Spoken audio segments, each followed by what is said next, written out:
Jadi kalau anaknya mau kuliah di sini, Bapak siapin aja uang kira-kira 2 M sampai lulus. Ngomong gitu dong. Oh, mereka pikir kita nggak mampu ya bayar di sana. Ya emang nggak mampu sih dan nggak rela juga kalau sampai ngabisin duit 2 M cuma buat kuliah fashion aja. Hai semuanya, welcome back to my YouTube channel Vani Feminine. I'm a fashion designer dan juga makeup artist. So channel ini aku dedikasiin untuk sharing ke kalian tips-tips seputar dunia fashion dan juga makeup. Oke, langsung aja mulai. Jadi hari ini aku mau kasih tahu kalian, ajarin kalian gimana sih caranya untuk memilih sekolah fashion atau tempat belajar fashion ya. Terutama buat kalian yang sudah memantapkan diri untuk bergelut di bidang fashion. Oke, aku bakal bikin 2 part. Jadi part yang pertama itu aku akan bahas seputar kuliah fashion, dalam arti buat kalian yang emang pengen kuliahnya fashion. Terus di part kedua aku bakal jelasin buat kalian yang mungkin kuliahnya udah ngambil yang lain terus mau ngambil les fashion aja, atau memang dari awal kalian lulus SMA tuh ya udah mau les fashion aja gitu, bukan ke kuliah fashion. Mungkin kuliahnya kalian ambil jurusan lain gitu ya. Oke, so langsung mulai aja. Sekarang aku bakal jelasin yang memilih kuliah jurusan fashion ya. Ada beberapa hal yang perlu kamu pertimbangkan benar-benar di saat kamu mau milih kuliah jurusan fashion, yaitu gelarnya. Oke. Untuk gelar kuliah jurusan fashion di Indonesia sendiri, itu ada 2 pilihan, yaitu either kalian mau D3 selama 3 tahun atau S1 selama 4 tahun.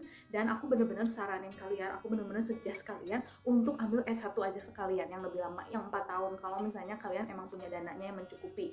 Kenapa? Karena berdasarkan pengalaman aku yang kuliah fashionnya cuma ngambil D3, itu nyari kerjanya susah. Dalam arti gini, misalnya kamu sekarang kuliah fashion, tapi nanti saat kalian lulus, kalian tuh mungkin ada perubahan pikiran, kalian mungkin nggak pengen yang langsung terjun bikin brand atau misalnya kerja di brand-brand fashion, mungkin kalian pengen kerja di bidang lain dan itu tuh akan susah banget. Misalnya kalian mau cari kerja di perusahaan besar atau misalnya di bank, itu untuk lulusan kuliah jurusan D3 tuh susahnya minta ampun, bener-bener hampir nggak dilihat. Oke, beda ceritanya kalau kalian emang melamar kerjanya di beda ceritanya kalau memang kalian ngelamar kerjanya di perusahaan fashion ya. Nah terus minusnya lagi kalau kalian ngambil D3 jurusan fashion, berdasarkan pengalaman aku adalah kalau kalian udah lulus D3 nih, terus kalian mau lanjut ke S1, itu satu susahnya minta ampun. Susah dalam arti gini, gak banyak kampus yang nyediain kelas ekstensi. Jadi kita sebutnya ekstensi ya di sini. Kalau misalnya kita dari D3 mau nyambung ke S1 itu kita sebutnya ekstensi, dan gak di semua kampus itu menyediakan ekstensi. Kalaupun ada ekstensi itu bakal lebih panjang. Misalnya kalian udah kuliah jurusan D3 3 tahun nih. Ekstensi itu rata-rata minimal tambahnya 2 tahun. Jadi total kalian untuk dapet S1 itu 5 tahun, sedangkan teman-teman kamu yang udah ngambil S1 dari awal cuma 4 tahun gitu. Rugi tahunnya. Terus kedua rugi juga duitnya, keluar lebih banyak lagi. Kenapa? Karena kalau ekstensi rata-rata itu tuh dia minta uang pangkal lagi, terus harus ikut MOS lagi. Terus kadang juga di tempat-tempat tergantung kampusnya ya, kadang juga ada yang minta kalian harus ikut pelajaran wajibnya lagi kayak pendidikan kewarganegaraan, Pancasila, agama dan lain-lain, padahal di D3-nya tuh kalian udah ngambil jurusan itu. Oke, so pertimbangkan matang-matang itu dulu. Nomor 1, kalian mau kuliahnya D3 atau S1. Kalau D3 memang lebih cepat lulusnya 3 tahun, tapi menurut gua mending S1 sih dari hal-hal yang aku jabarin tadi. Oke, nah terus yang kedua, sebelum kalian milih buat kuliah jurusan fashion, kalian harus bener-bener mikirin budget atau keuangannya kalian. Kenapa? Karena di video yang udah aku share di sini udah rahasia umum lah ya, kalau kuliah di jurusan seni bukan cuma fashion itu keluar duitnya gede. Karena kuliah jurusan seni itu banyak prakteknya. Mau kalian jurusan DKV, desain interior, seni murni, atau apa ya, arsitek juga, itu tuh keluar duitnya gede karena kita tuh butuh banyak praktek ya. Kalau fashion ya beli kain, beli belacu, beli alat jahit dan lain-lain. Kalau jurusan seni lainnya yang dan ngeprint juga, tenang aja guys, itu ngeprint biayanya gede banget gitu. Jadi ya patut dipertimbangkan sama kalian juga. Oke, nomor 3, yaitu jangan lupa untuk cari informasi sebanyak-banyaknya mengenai si kampus tujuannya kamu. Oke, karena nanti saat kamu kuliah selama bertahun-tahun itu, you have to make sure selama kalian menghabiskan duit, menghabiskan waktu di tempat kuliah kalian, itu tuh bener-bener kalian dapet apa yang kalian mau. Jadi caranya gimana? Salah satunya adalah waktu itu aku bener-bener explore ke setiap kampus fashion yang ada, yang bisa aku jangkau ya. Terus aku juga nanya-nanya ke alumninya nih.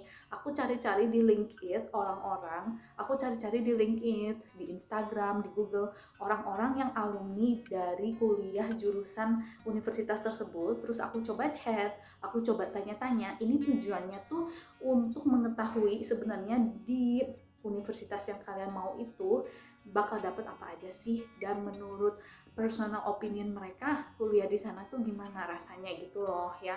Karena kan sayang ya kalau misalnya kalian sampai salah pilih tempat kuliah, karena ya biayanya kan nggak gede. Sorry, karena biayanya kan nggak kecil, masa kalian mau pindah-pindah terus kalau nggak cocok, sayang kan uangnya. Oke, BTW aku mau cerita sedikit ya. Pengalaman pribadi aku.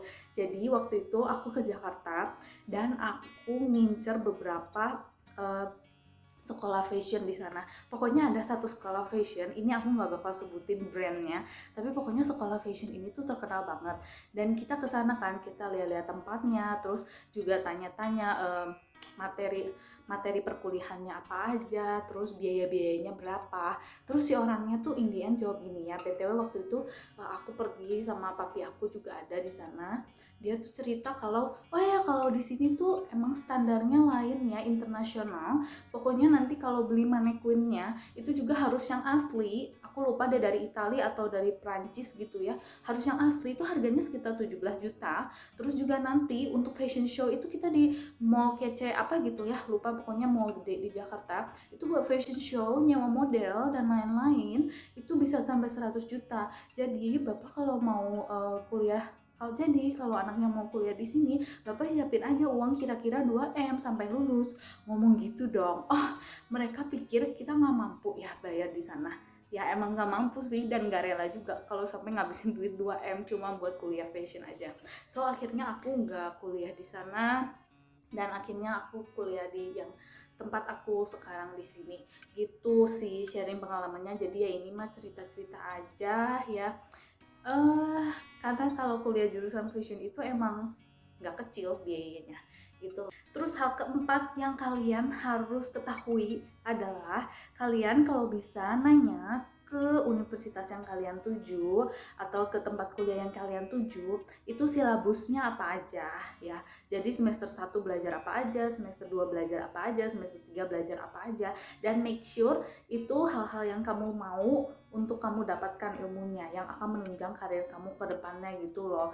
Jangan sampai kayak teman aku yang udah masuk kuliah jurusan fashion tapi dia nggak suka kalau semester 1 semester 2 nya di sini tuh ada kayak teori desain gitu yang komposisi 2 dimensi dan komposisi 3 dimensi. BTW aku udah jelasin per semester itu belajar apa aja di tempat kuliah aku taruh di sini ya. Jadi dia tuh nggak suka dan dia akhirnya keluar dan ngambil les fashion lagi di tempat lain gitu loh. Jangan sampai kalian kayak gitu ya, karena sayang banget duitnya dan sayang banget uangnya, kalian harus ngulang lagi dari awal gitu loh.